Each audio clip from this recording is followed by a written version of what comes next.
ശബരിമല സ്വർണ്ണാഭരണ കേസുമായി ബന്ധപ്പെട്ട് തന്ത്രി കണ്ഠരര് രാജീവരൂടെ പുറത്തിറങ്ങിയിരിക്കുന്നു. 41ാമത്തെ ദിവസമാണ് അദ്ദേഹം പുറത്തിറങ്ങിയത്. അപ്പോൾ കുറ്റപത്രം സമർപ്പിക്കാത്തതുകൊണ്ട് കിട്ടിയ സ്വാഭാവിക ജാമ്യമല്ല. മാത്രമല്ല ഇത് അദ്ദേഹത്തിൻ്റെ താന്ത്രിക കാര്യങ്ങളിലാണ് ചുമതല, അഡ്മിനിസ്ട്രേറ്റീവ് കാര്യങ്ങൾ ചുമതലയില്ല എന്നൊക്കെയാണ് പ്രതിഭാഗം വക്കീൽ വായിച്ചത്. പിന്നീട് ആരോഗ്യസ്ഥിതിയെക്കുറിച്ചൊക്കെ പറയുന്നുണ്ട്. നേരത്തെ CR നീലകണ്ഠൻ സാർ തന്നെ ഈ തന്ത്രിയുടെ കാര്യത്തിൽ സംശയമുണ്ട്, SITയുടെ വാദം നിലനിൽക്കില്ല എന്ന് പറഞ്ഞു. രാമേന്ദ്ര സാറും അത്തരം കാര്യങ്ങൾ പറയാണ്. വീണ്ടും ഇരുവരുമുണ്ട്. എങ്ങനെയാണ് സാർ ഇതിനെ കാണുന്നത്? അതായത് ഇതിൻ്റെ അകത്ത് SIT ഇത് മര്യാദയ്ക്ക് അന്വേഷിക്കേണ്ട എന്ന് ഇവിടുത്തെ ഭരണകൂടം നിർദ്ദേശിച്ചിരിക്കുന്നു എന്നുള്ളത് വളരെ വ്യക്തമാണ്. അതായത് നേരത്തെ തന്നെ നമുക്കറിയാം, ഈ പാർട്ടി പത്മകുമാറിനെതിരെ നടപടി എടുക്കില്ല എന്ന് പാർട്ടി സെക്രട്ടറി തന്നെ വ്യക്തമാക്കിയിട്ടുള്ളതാണ്. കുറ്റപത്രം വരട്ടെ, കുറ്റപത്രം വന്നു കഴിഞ്ഞിട്ട് അതിൻ്റെ അകത്ത് എന്തു പറയുന്നു എന്നനുസരിച്ചിട്ട് ഞങ്ങൾ നടപടി. പക്ഷേ പാർട്ടി എല്ലാ കാലത്തും അങ്ങനെയല്ല ആളുകളുടെ കാര്യത്തിൽ നടപടി എടുത്തുകൊണ്ടിരിക്കുന്നത്. അപ്പോൾ പത്മകുമാറിനെ രക്ഷപ്പെടുത്താനുള്ള, കാരണം പത്മകുമാറിൻ്റെ കയ്യിൽ പാർട്ടി നേതാക്കളെ സംബന്ധിച്ച് ധാരാളം രഹസ്യങ്ങൾ ഉണ്ട്, രഹസ്യത്തിൻ്റെ സൂക്ഷിപ്പുകാരനാണ്. അതുകൊണ്ട് പത്മകുമാറിനെ രക്ഷപ്പെടുത്തിയെടുക്കും. കടകംപള്ളി സുരേന്ദ്രനെ പോലുള്ള ആളുകൾ ഇതിൻ്റെ അകത്ത് പ്രതിയാകരുത്. ഇത്തരം തീരുമാനങ്ങളൊക്കെ പാർട്ടി നേരത്തെ തന്നെ, ഇപ്പോൾ നമ്മൾ സർവേയുടെ കാര്യം കണ്ടതാണല്ലോ, സർവേക്ക് മുമ്പുള്ള ശില്പശാലയിൽ തന്നെ ഇത് അടുത്ത ഊഴം മറ്റേ നമ്മുടെ തന്നെ ഭരണകൂടം വരണം, അതാണ് ഇതിൻ്റെ ഉദ്ദേശം എന്ന് പിണറായി വിജയൻ പ്രസംഗിച്ചിട്ടുണ്ട്.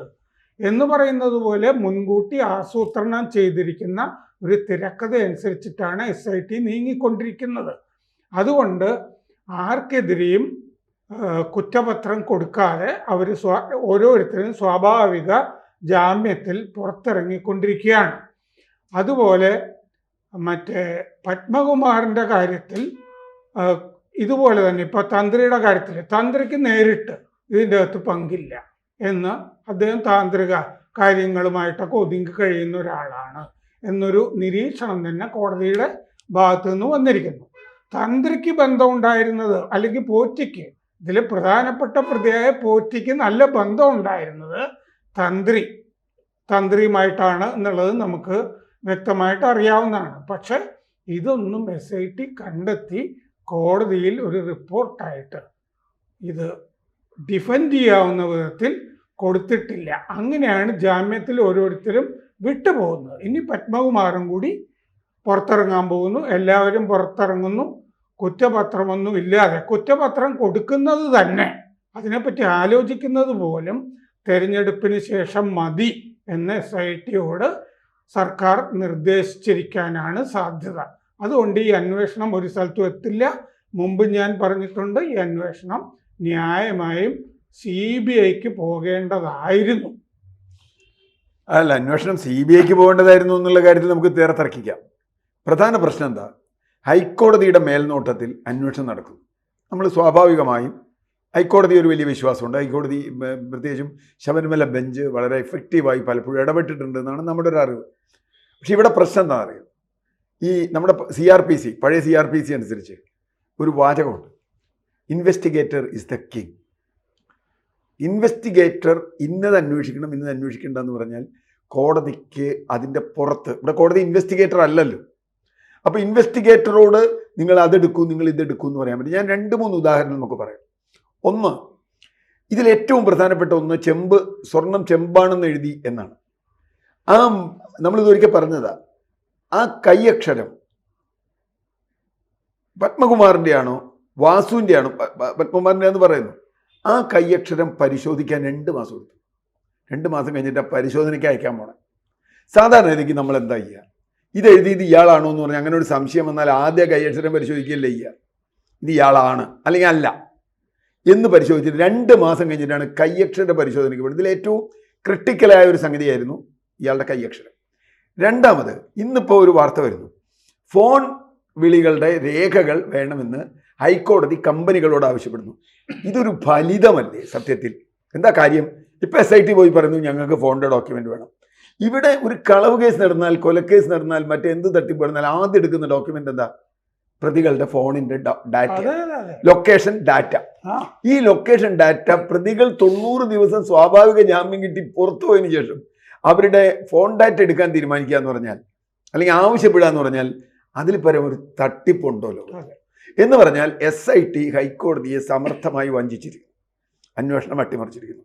അതിന് SIT സ്വന്തമല്ല, SITക്ക് മേലെ അന്ന് നമ്മൾ പറഞ്ഞിട്ടുണ്ട്, SIT ഹൈക്കോടതിയുടെ നിരീക്ഷണത്തിലാണെങ്കിൽ പോലും SIT ഇപ്പോഴും റിപ്പോർട്ട് ചെയ്യുന്നത് ഇവിടുത്തെ ADGPക്കും DGPക്കും മുഖ്യമന്ത്രിക്കുമാണ്, ആഭ്യന്തരമന്ത്രിക്കുമാണ്, P ശശിക്കുമാണ്.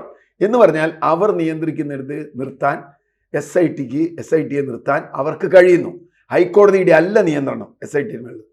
പോറ്റിയുടെ അറസ്റ്റ്, പോറ്റി ഇന്നിപ്പോൾ ഇയാളുടെ ഒരു കേസിൽ പത്മകുമാർ നാളെ ജാമ്യം കിട്ടും. പക്ഷേ എന്നാലും ഒരു കേസ് കൂടി ഉള്ളതുകൊണ്ട് അയാൾ പിന്നെ നിൽക്കണേ, അയാൾ കുറച്ച് ദിവസം കൂടി നിൽക്കും. രാമേന്ദ്രൻ പറഞ്ഞതുപോലെ പത്മകുമാറിനെതിരെ നടപടി എടുക്കാതിരുന്നത് എന്തുകൊണ്ടാണ്? ഇവർക്ക് നന്നായി അറിയാം SIT കുറ്റപത്രം സമർപ്പിക്കാൻ പോകുന്നില്ല. വല്ലാതെ പെടുന്നൊരു ഘട്ടത്തിൽ ആ തന്ത്രി അറസ്റ്റ് ചെയ്യുന്നത്. തന്ത്രി ഇതിൽ പെട്ടിട്ടുണ്ടെന്നുള്ള വ്യക്തിപരമായി ഉറച്ചു വിശ്വസിക്കുന്ന ഒരാളാണ് ഞാൻ. അതെനിക്കറിയാം, കാരണം തന്ത്രി അറിയാതെ ചെയ്യാൻ പറ്റില്ല. നിയമപരമായി തന്ത്രിയെ പെടുത്തണമെങ്കിൽ കുറേ അധികം ബുദ്ധിമുട്ടുണ്ട്. എന്താ കാര്യം? നമ്മൾ അന്ന് പറഞ്ഞൊരു കാര്യമുണ്ട്, ആരാണ് കസ്റ്റോഡിയൻ? സൂക്ഷിക്കേണ്ട ആളാരാ? നാളെ ശബരിമലയിൽ ബിംബെടുത്ത് പുറത്തേക്ക് കൊണ്ടുപോകാൻ പറഞ്ഞു, തന്ത്രി പറഞ്ഞു കൊണ്ടുപോകാൻ പറ്റുമോ? തന്ത്രി പറഞ്ഞുകൊണ്ട് കൊണ്ടുപോകും, അതോ തന്ത്രിയാണത് കൊണ്ടുപോകണമെന്ന് ആവശ്യപ്പെട്ടെ? ഇവര് കൊണ്ടുപോകണമെന്ന് പറഞ്ഞപ്പോൾ തന്ത്രി അതിൻ്റെ അടിയിൽ ഒപ്പിട്ടു എന്നാണ് അനുജ്ഞ. ഭഗവാന്റെ അനുജ്ഞയുണ്ട്, അതുകൊണ്ട് അയ്യപ്പൻ്റെ അനുജ്ഞയുണ്ട്, നിങ്ങൾ കൊണ്ടുപോയിക്കുമെന്ന് തന്ത്രി പറഞ്ഞു. കൊണ്ടുപോകണ്ട എന്ന് തന്ത്രി പറഞ്ഞാൽ എന്തുണ്ടാവും എന്നുള്ളത് രണ്ടാമത്തെ കാര്യം. പക്ഷേ കൊണ്ടുപോകണമെന്ന് തീരുമാനിച്ച തന്ത്രിയല്ല. ഇനി അത് അവിടെ സൂക്ഷിക്കേണ്ട ചുമതല ആർക്കാണേ? ഇപ്പൊ ട്രഷറിയിൽ ധനകാര്യമന്ത്രി പറയുകയാണ് ട്രഷറിയിൽ നിന്ന് 5 ലക്ഷം രൂപ രാമേന്ദ്രന് കൊടുത്തേക്ക്. ഇന്ന് ധനകാര്യമന്ത്രി പറഞ്ഞ് ട്രഷറിയിൽ നിന്ന് എടുത്തു കൊടുത്ത ആരാ കുറ്റക്കാരൻ? ധനകാര്യമന്ത്രിയല്ല. ഞാൻ ധനകാര്യമന്ത്രിയോട് ചോദിച്ചിരുന്നു കാശ് കൊടുത്തോളാൻ. എന്ന് പറഞ്ഞാൽ ട്രഷറി സൂക്ഷിക്കാനൊരു ചുമതലയില്ലേ? ട്രഷറിയിൽ ഒരു ചുമതലയില്ല. ഇപ്പൊ ബാങ്കിൽ പോലും മാനേജറും ക്യാഷ്യർക്കും തുല്യ ഉത്തരവാദിത്തം. ബാങ്കിലെ ക്യാഷിൽ അല്ലേ? എന്താ കാര്യം? മാനേജർ കൊടുക്കാൻ പറഞ്ഞാലും ക്യാഷ്യർ കൊടുത്തോളുന്നില്ല, ക്യാഷ്യർ കൂടി ബോധ്യം വരണം. പക്ഷേ രണ്ടുപേർക്കും പണത്തിൽ ഉത്തരവാദിത്വം എന്ന് പറഞ്ഞതുപോലെ ഇവിടെ ആ ഉത്തരവാദിത്വം പോലും ഇല്ല തന്ത്രിക്ക്. തന്ത്രിക്ക് ഒരു സ്വത്ത് സംരക്ഷിക്കാനുള്ള ഉത്തരവാദിത്വം അവിടെ ഇല്ല. അതിനാണ് ബോർഡും മറ്റേ കമ്മീഷണറും മറ്റു സംഗതികളും ഉദ്യോഗസ്ഥന്മാരും സെക്യൂരിറ്റിയും ഒക്കെ അവിടെയുള്ളത്. അത് നോക്കേണ്ടപ്പോൾ വിജിലൻസിന് തന്ത്രിക്ക് എന്താ ചെയ്യാൻ പറ്റും? വിജിലൻസിൽ പരാതി കൊടുക്കാൻ പറ്റും. ഇത് തെറ്റാണ്. ഇനിയിപ്പോൾ തന്ത്രിയോട് ചോദിക്കണം, എന്താ ഇത് കൊണ്ടുപോകുന്നതിൽ ചതിയുണ്ടോ എന്നല്ല, കൊണ്ടുപോകുന്നതിന് ഭഗവാന് അനുജ്ഞ ഉണ്ടോയെന്നാണ്. ഭഗവാൻ അനുജ്ഞയില്ലേ കിട്ടോ? തന്ത്രിക്ക് ഉറപ്പുണ്ടെങ്കിൽ അയാൾക്ക് പറഞ്ഞാൽ കുഴപ്പം. അപ്പോൾ ഈ കാര്യത്തിൽ വളരെ സൂക്ഷ്മമായി ഇടപെട്ടില്ലെങ്കിൽ നിങ്ങൾക്ക് തന്ത്രിയെ പിടിക്കാൻ പറ്റില്ല. ഇത് വളരെ വളരെ ക്ലിയർ ആണ്. തുടക്കം മുതൽ ഞാൻ പറഞ്ഞിട്ടുണ്ട്, തന്ത്രിയെ രക്ഷപ്പെടുത്തും. തന്ത്രി രക്ഷപ്പെടുത്തുന്നത് എന്തുകൊണ്ടാണ്? അവിടെയാണ് പ്രശ്നം.